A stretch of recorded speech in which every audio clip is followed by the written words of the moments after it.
Så BL23 og BL25 finder man ved at finde sacrum. Og for sacrum følger du spinosierne, vil du palpere spinosierne op til L4 og L2, hvor BL23 vil du finde, hvor du går 1,5 tun ud.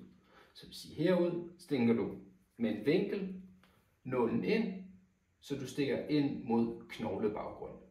Det samme vil man gøre på BL25, bilateralt.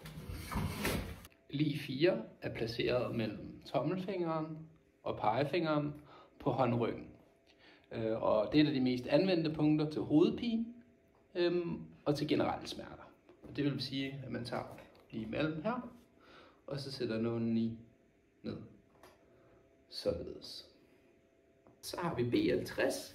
BL60 er placeret på mellem den laterale malleot og akillessenen, og det er et kraftigt punkt, der er til at lindre smerter, kraftige smertelindrende i ryg og lænd og ben. Og der tager man nål, og så sætter ind imellem malleot og akillessenen. Og så sidder den der.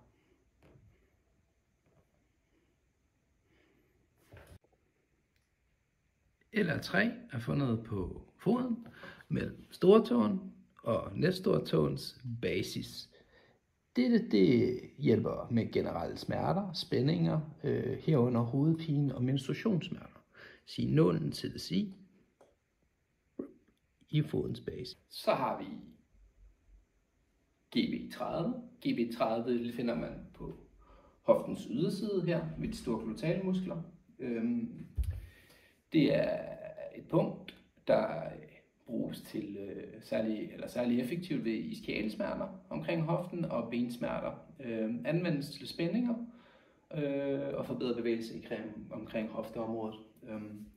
Så hvis man har en stor muskel her, vil man være sideliggende, og så vil du tage nålen og stikke ind fra siden ind i den store glut. Der vil man skulle bruge en lang nål.